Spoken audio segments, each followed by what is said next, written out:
Welcome to The Great Detectives of Old Time Radio. From Boise, Idaho, this is your host, Adam Graham, bringing you tonight's episodes.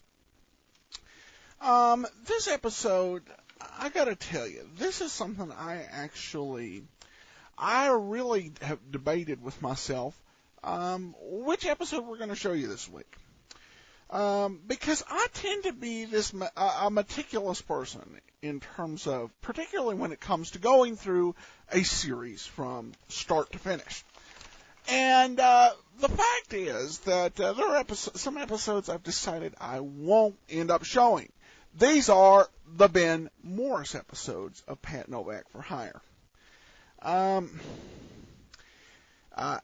What actually happened on the show, and there's somewhat chronology can get confused here. There was actually two separate stints where Jack Webb played Pat Novak. In 1946, he started out on the show with Richard Breen, the writer. Well, Breen got into some type of quarrel with the people at KFO radio station there in San Francisco. And so, Breen left, and then Jack Webb left. Now, they made an assumption at KFO in San Francisco that they could go ahead and that they could just go replace Webb, replace Breen, and continue the series along its merry way. And so they hired Ben Morris. And there are 4 surviving episodes of the Ben Morris series as Pat Novak for Hire. And I'm not a huge fan of them, but I debated with myself, should I go ahead and play it so that way I can say I've played all the Pat Novaks? Or should I not play them because I just don't like them? And so back and forth. It wasn't until I actually was reading Michael Hayde's book that I went ahead and made the decision not to, because what Hayde recounts is that basically there were letters and there were demands and there were calls from the public, bring Jack Webb back. And if you've listened to any of the Morris episodes, you'll understand why. There are 2 problems with the stories. With Morris, first of all, he doesn't quite have that right quality of voice that Jack Webb brought to the series. So, that's problem number 1. Problem number 2 is they didn't have Richard Breen writing. And as much as, some people, you take a look at the lines here, and some people say, this is so over the top.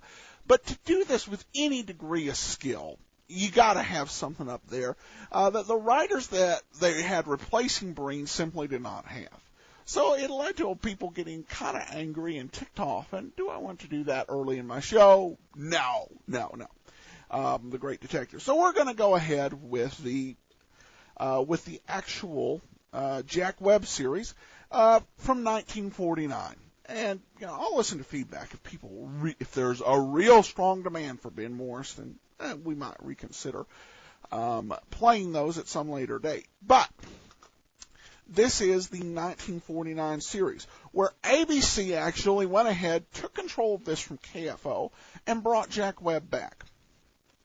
And this is actually the second episode where Webb is back, the first that we have in existence. It is called The Jack of Clubs. This episode is notable for a few reasons. First of all, it's notable for who joins the cast. Heretofore, in both the original series and in And in the Ben Morris installments, we had what I'd like to call rent-a-Hellmans. Just kind of mediocre actors playing through. Here we get Raymond Burr. Raymond Burr, who would later go into Dragnet and would be the first boss of Joe Friday and his partner Ben Romero, playing Ed Backstrand, the chief of detectives. And then he would also come back on TV Dragnet and play Thad Brown, chief of detectives. And then on television, he was famous for Perry Mason, but also for Ironside. So you see a great acting career in its earliest stages here. As we get a look at Raymond Burr as Inspector Hellman. So, exciting episode ahead. I hope you like it, and I hope we made the right decision. But without any further ado, let's go ahead and get into tonight's episode, The Jack of Clubs. Ladies and gentlemen, the American Broadcasting Company brings to its entire network one of radio's most unusual programs. Pat Novak, for hire.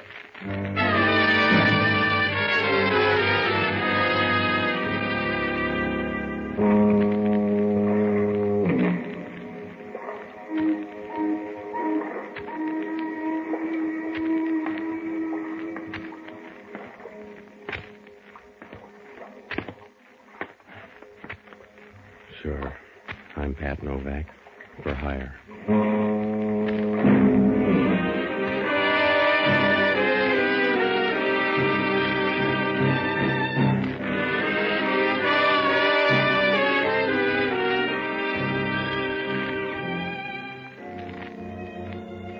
That's what the sign out in front of my shop says.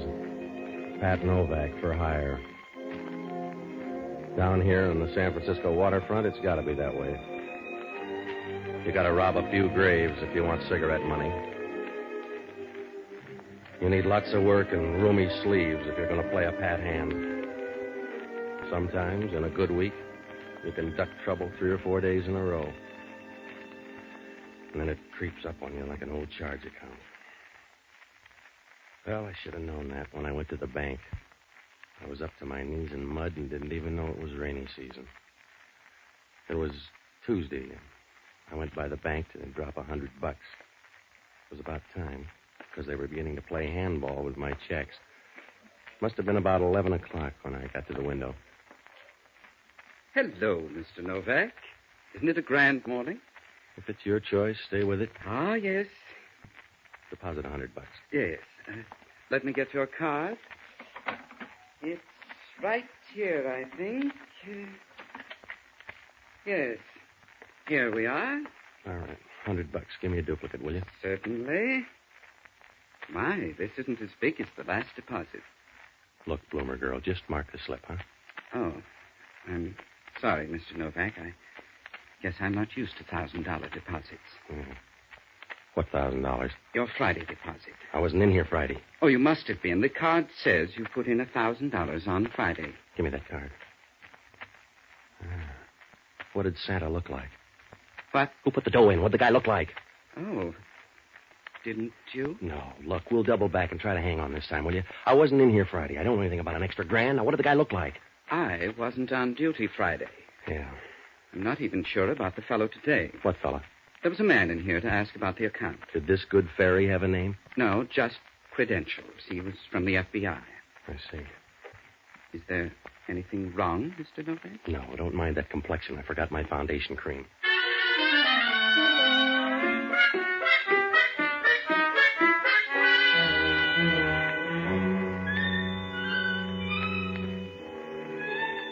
Oh, I should have known right then. A mysterious grand tossed into the till, and I didn't wake up to trouble. But I'm a smart boy who'd be the village idiot in a town the size of New York. Well, I left the bank and went up to my apartment. That $1,000 was already drawing interest. When I came in, she was sitting on the couch drinking my whiskey. She could have all she wanted. A 1949 Panther model. Just the right amount of size 12 in a dress that looked like a well-tailored fig leaf. When she was through looking you over, you felt like the Sunday supplement. Hello, Mr. Novak. I like your apartment. That's good. The view is wonderful. So's yours. What's on your mind? How about a drink? All right. I'll pour. You talk. My name is Connie Riley. Make me one, too? Sure. As you were saying? My name is Connie Riley. Yeah, well, I've memorized that much. Go on. Oh, here's your drink. Thanks. Let's sit down. All right. Over next to me. I won't bite. That's too bad. Go on. Well, here's to your new bank account, Patsy. Look, sis, if you're here just for the field trials, all right, but if you got a bill of goods, trot it out. I will. I want that card, too, Patsy. I want it ahead of Chris. I'll catch up with another drink. In the meantime, you fill in and help me, will you? Stop sitting on your hands, Angel. You didn't get that $1,000 for the sweat of your brow. No, not yet. Somebody padded your account so you'd be a nice boy. I want you to be a nice boy for me. At the same rates? The Monterey Rose docks today. A passenger named Kirk Toomey is carrying a jack of clubs, and it means a lot to me. Well, it doesn't mean a thing to me, except the FBI is on my tail. Mr. Novak, you're turning a momentary advantage into a crowbar. You take your deal to some other broker. You're in business whether you like it or not, Patsy. You're going to stub your toe either way, only... For me, it'll be more fun. How about the FBI? You're being frightened by a group of bureaucrats. Yeah, that's what Trotsky thought. How much, Patsy? Hmm? How much for that card when you get it? The price is $1,000. You're an amusing guy, Patsy. Yeah, $1,000 I can afford to be. You don't even know what the Jack of Clubs is all about. You never heard of Kirk Toomey till 5 minutes ago, but you take things in stride as if the whole world belonged to you. Yeah? You're like Adam when he first spotted the Garden of Eden. All right, Little Eve, it's $1,000. Remember, you're sitting on my doorstep. Now either go on home or come in the house. Good. I'll take the card. That's your price. Now I can relax. I'll bet you can. Pour me another drink, Patsy. Yeah, sure, in a minute. What comes next? Can I get 3 guesses? If you got time to take them. I won't need them all. Well, it's up to you. Come here, Angel. You ever hear of the early bird? Yeah. Do I make a nice worm? You wriggle like one. Aren't you raising the price a little, Mr. Novak? Straight 18%, darling. That's too bad.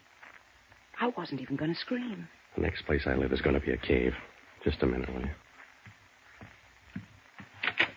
Hello, Novak. Oh, Hellman. Well. Am I interrupting anything? No, we were just going over an old seed catalog. Miss Riley, this is Inspector Hellman, San Francisco Police. Good morning, Inspector. Don't bother to arrest me now. I'm just leaving. So soon? My sentiments exactly, Inspector. Bye-bye, Patsy. You can get me at the Concord on Push Street. See you around, Patsy. Sure. Well, you're slipping, Novak. No rain check. All right, funny man. What's your problem? You ever see this guy before? Let me see. He's an awful-looking thug. Yeah. Who is he, your father? A guy by the name of Max Coleman. The FBI trailed him to your bank Friday. They think he gave you $1,000. Yeah. Where'd you get the $1,000, Novak? What do you care, Hellman? Maybe a relative, maybe a maiden aunt. Nobody's related to you, Novak. You're in a jam lover, and I'm here to push your father in. Max Coleman buys his groceries with foreign dough. So what are you weeping about? Arrest the guy if you don't like him. There's government microfilm coming in on the Monterey Rose. That $1,000 makes you a contact man for Coleman. Send the FBI over then. Where do you fit in? Waiting for somebody to drop some loose change? You're my project, Novak. When they asked us for help, I stuffed the ballot box to get you. Yeah. So relax. I'm going to spend the rest of the day here. You're not going to leave the living room. If I got to spend the day with you, I'll take knockout drops. Suit yourself. What's this stuff? That's good scotch. You wouldn't know. Oh. The cheap liquor's out in the kitchen closet. That's for you. All right. Over by the stove here? That's right. What do you keep in here, Novak? Mops and brooms. Where'd you buy this one? What are you talking about? Where'd you buy this one, smart man?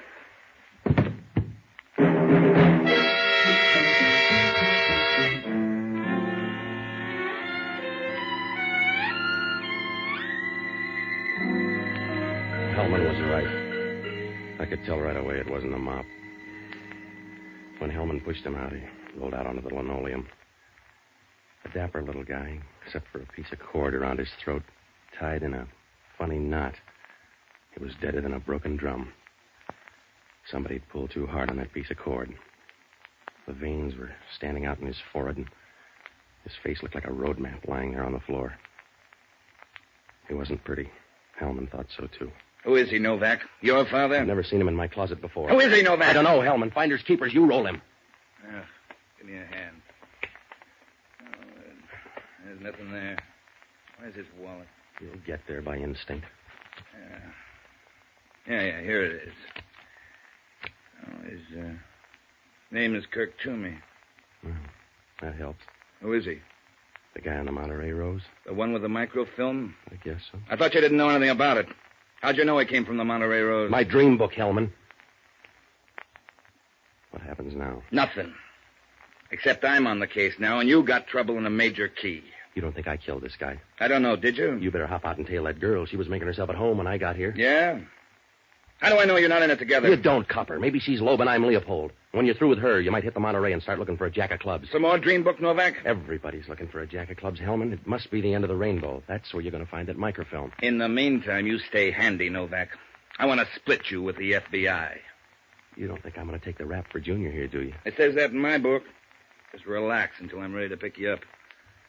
I only have to find a couple of things. Well, that'll be a long time, Hellman. You can't find your hip pocket with radar. Yeah. I'll be around soon, Novak. Don't bother to pack your bags. You'll be traveling light.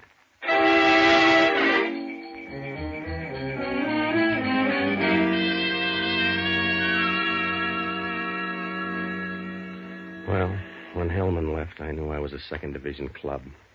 That phony plant in the bank, the tie-up with Max Coleman, and that stiff in the kitchen made me look real bad.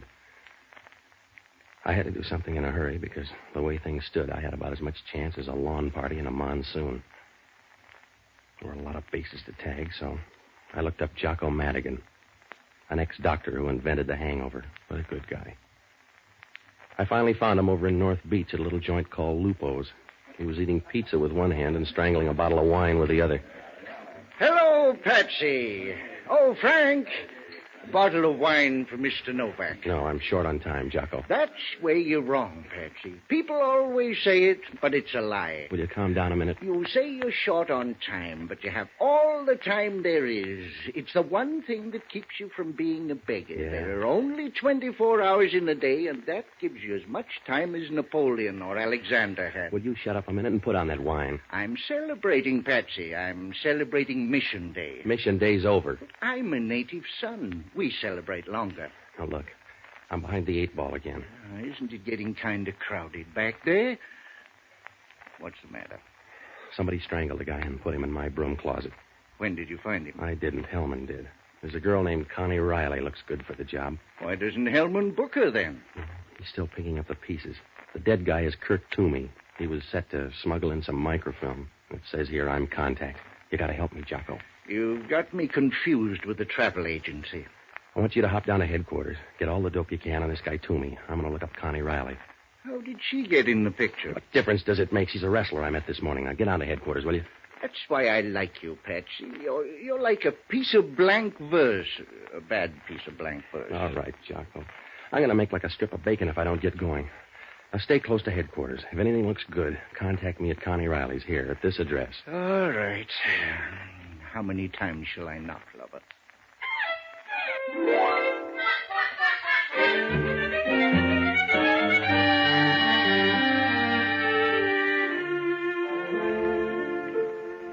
I left Jocko and dropped by the apartment.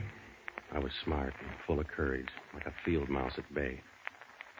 The police had already been there. There was fingerprint powder all over, and the 2 bottles of whiskey were gone. They'd moved Laughing Boy out of the kitchen, and so I sat down trying to add things up. I had a short list of friends to see. Connie, Max Coleman, and whoever this guy Chris was. I had to show up with one of them or prove that Kirk Toomey hung himself in my closet. I was getting ready to borrow a piece of cord myself when the phone rang.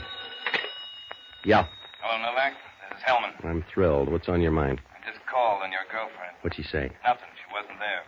Hasn't been there since 10 o'clock this morning. That's funny. Yeah? You know where she is? How would I know? I just thought she might be in your closet. I picked up Toomey's stuff on the Monterey Rose. Yeah, what'd you find? Well, the usual stuff. A few clothes, some shaving equipment, razor blades, toothpaste, and a pack of playing cards. Pack of cards. Well, you know where to go from there, Hellman. I thought I did. Grab that jack of clubs. Will a 10 of hearts do? Huh? That's right, Novak. A nice fat deck. The jack of clubs is missing. Oh, you're always too little, too late, Hellman. I just thought I'd let you know, friend, in case you start a bridge game with 53 cards in the deck. Good night.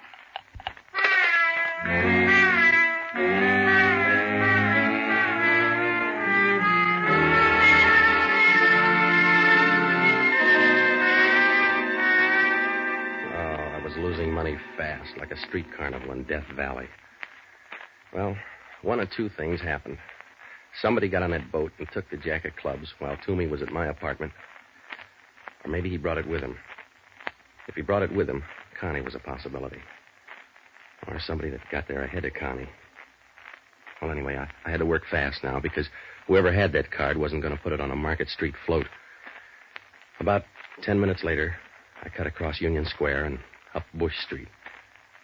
When I got to Connie's apartment, it was about 10 o'clock. I got in the back door and started through. She wasn't there, so I went to work looking for that jack of clubs. It was real easy. I tried the desk and then her bureau drawer. You know, that black chiffon's coming back in style because that's where I found the card. It looked nice nestling there. I put it in my pocket, and that's as far as I got. You run the lingerie counter here, Novak? You sound like a guy named Chris. If it makes you feel better. Should we put on the light? No. Let's don't put on the light. This gun might upset you. The police are looking for you, Chris. You need more than the dark. I understand they're looking for you, Novak. That Riley girl kind of put you on a spot. Tell you what I'll do, though. Yeah, you'll give me $1,000 for the jack of clubs. I started to say 500. Around here, that's a whisper. And even grand, mister. You're trying to collect too many places. Want the 500? No, I don't. All right. But I think you're a bum businessman.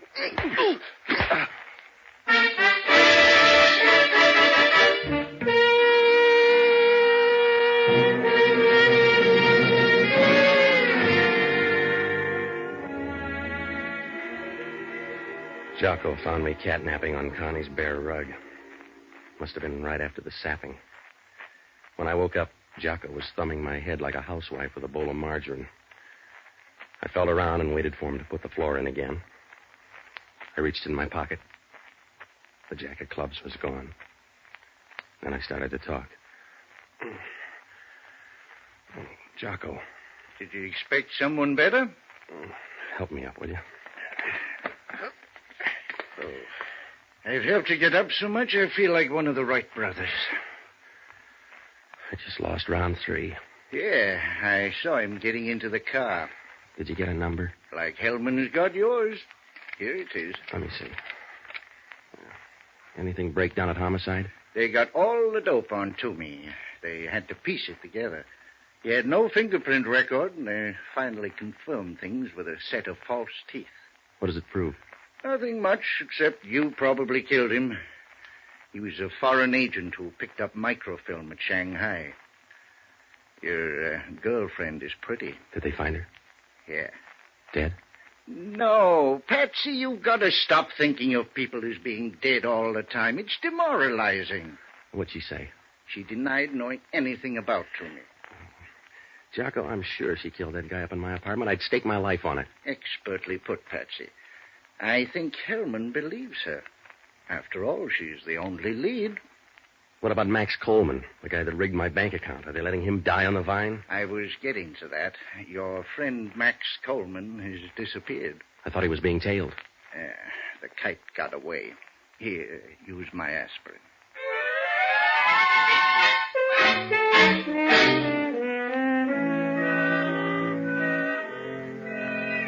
Well, I took a boat out to the Monterey Rose, but that was a waste of time. Hellman had it covered like a tarpaulin. I still had the license number to Chris's car, but that didn't do any good. Even if I found him, all I could do was point my finger. There were still a lot of things that didn't fall into place. One of them was, how come that jack of clubs was so easy to find in Connie's apartment? She hadn't hid it very well. But, after all, maybe that was a habit with her. Well, things didn't look any better the next morning.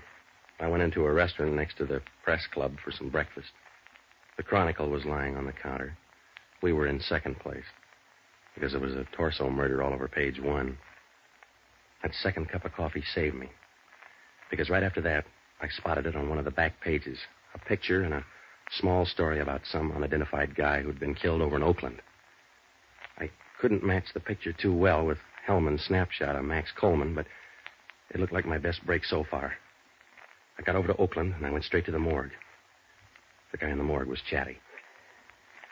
Which fellow you want to see? The unidentified guy, he must have come in last night. Sure. Down this way. Okay. How do you like our morgue? One of my favorites. It's bigger in San Francisco. Yeah, I figured that. Sure. Most people don't know that, but it's true. Bigger in San Francisco. Here we are. Right here. Help me slide it out. Sure. Roller bearings. Makes it a lot easier. Yeah. Here, let me get that sheet. All right. Well. Recognize him? Yeah. What time did he die? Coroner's report here on the toe tag. About 11 o'clock last night. 2 gunshots. 38 caliber pistol. That's good. Don't look good to me. Was he a friend of yours? Relative or something? Yeah, a relative. He's my maiden aunt.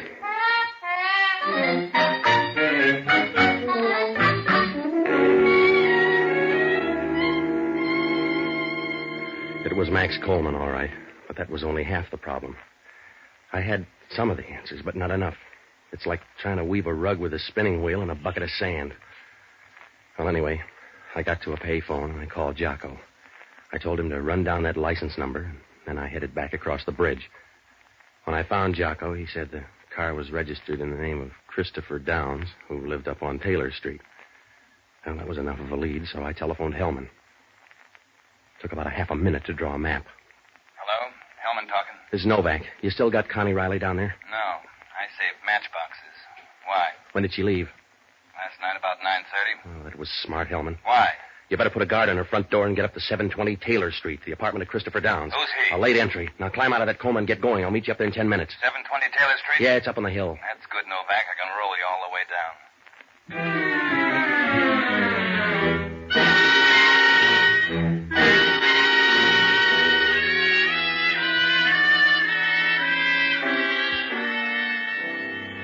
When Jocko and I got up to Downs' apartment, there was nobody home. I said a fast prayer for Connie, and I began going through Downs' stuff for a .38 caliber revolver. Jocko was looking, too, over in the liquor cabinet. That's as far as we got. Scavenger hunt, Mr. Novak? Hello, Chris. You haven't seen a .38 around? Just one. That's in my pocket. The same one that killed Max Coleman? You're going to run out of breath, Novak. Slow down. I'm in second already, mister. I can't stop. Then you won't mind a short ride.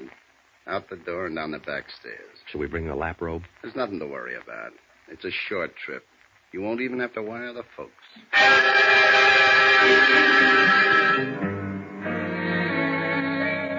We went down the back way and into the garage next door. We started for a big car in the corner. All right. Get in. Out the airport road, Joe. Sure. Now relax, Novak. From here, you look like a duck in the pond. All right, Joe.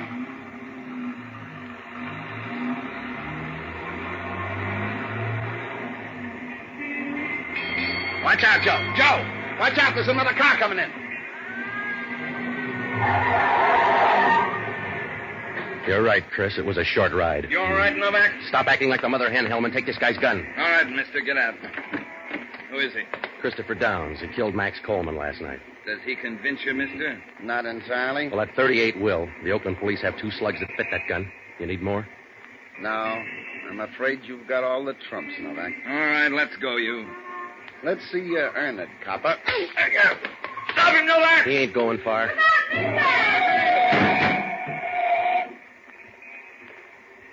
Well, Hellman, now you can arrest him for jaywalking. Yeah. It's too bad. He could have told you a lot about that stuff in my closet. Well, go pick him up, Hellman, and don't forget that jack of clubs in his pocket.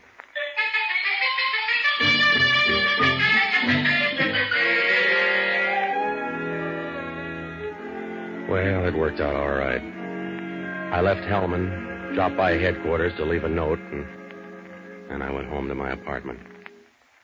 Connie was there. The whiskey was out again. Oh, she looked real good sitting there in a white crepe dress. It was one of those tight-fitting babies that make a bathing suit look like a toga.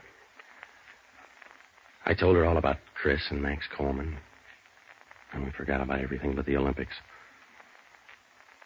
When she put her arms around you, it was a real squeeze. It felt like an old tube of shaving cream. I was pouring a drink when the doorbell rang.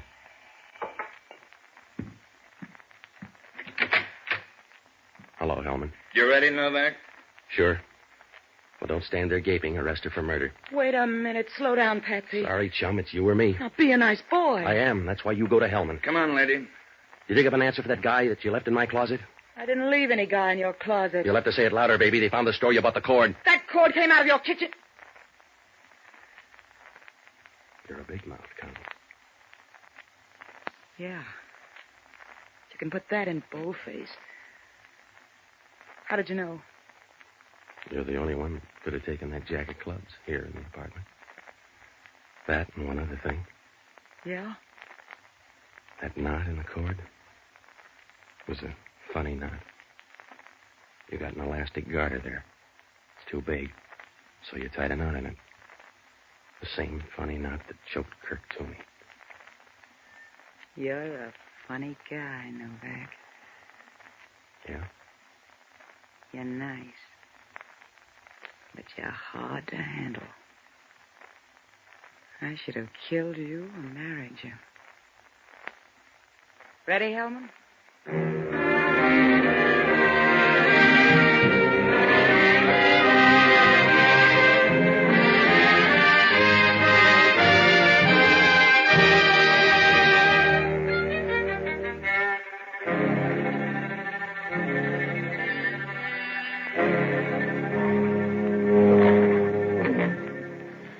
Well, that jack of clubs was a phony right from the start. Somebody told Kirk Toomey to deal with me. When he came to my apartment, Connie was waiting. She got jumpy and killed him. I got there too soon, so she had to stall me off. When she got home, she found out that the jack of clubs was a phony. She left it in plain sight, and Chris gobbled up the bait. When he discovered there was no microfilm, he went gunning for Max Coleman. Max was an innocent thief lying low, waiting to buy it from me. So, all three of them were after a phony card. I began to suspect it was phony because everybody hung around. If it was the McCoy, Connie would have cleared out. Same for Chris. The microfilm? Well, it was in Hellman's desk, but he didn't know it. Jocko finally tumbled. The report said that Kirk Toomey had false teeth. And when Hellman picked up his stuff on the ship, it was a tube of toothpaste. You don't clean false teeth with toothpaste. Word must have gotten around that the microfilm was inside that jack of clubs, so Kirk crossed them up and put it in the tube of toothpaste. Well, that's all except they canceled my $1,000 deposit. Hellman said it was lucky I noticed her garter. Lucky? Well, she had to straighten her seams, didn't she?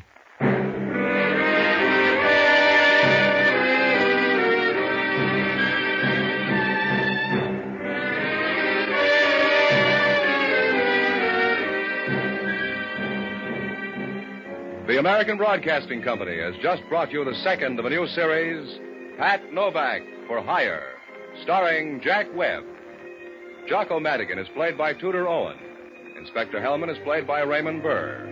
Music was composed and conducted by Radio and Television Life Award winner Basil Adlam. In our cast were Betty Lou Gerson, Victor Perrin, Ted DeCorsia, and Herb Butterfield.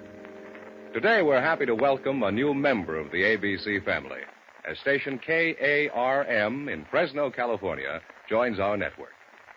And now this is George Fenneman reminding you to be with us again next week, when over most of these same ABC stations we'll bring you Pat Novak for Hire.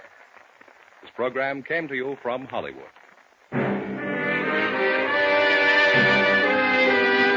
This is ABC, the American Broadcasting Company.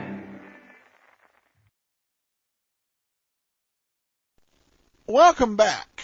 In this episode, we had our MacGuffin, the Jack of Clubs, kind of a low-budget Maltese Falcon here.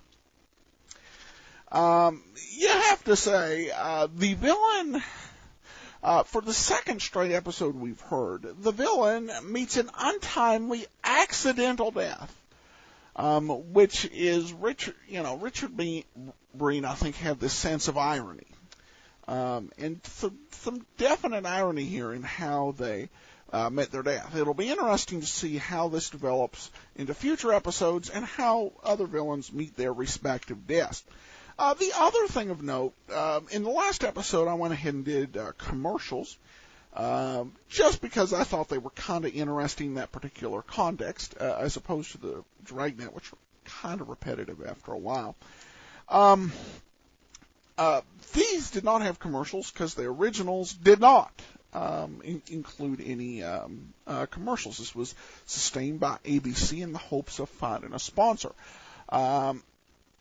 NBC would do the same with Dragnet. There were several shows that made it that began out as sustaining efforts. And it's not something obviously you see anymore, because even the lowest rated TV show is going to have some sponsors coming right in. But I like how they gave shows a chance to make it, a chance to prove themselves. And so that's the sustaining effort here. So, all right, well, that's it for this week's episode. Join us tomorrow for Let George Do It, and we'll be back next week with another episode of Pat Novak for Hire. Check out the show notes site, greatdetectives.net. Got any comments, feel free to email me, box13@greatdetectives.net. From Boise, Idaho, this is your host, Adam Graham, signing off. Special thanks go out to Johnny Tusa for providing the opening theme music for this week's episode of The Great Detectives of Old Time Radio. If you'd like to hear more of Johnny's music, please visit music.greatdetectives.net. That's music.greatdetectives.net.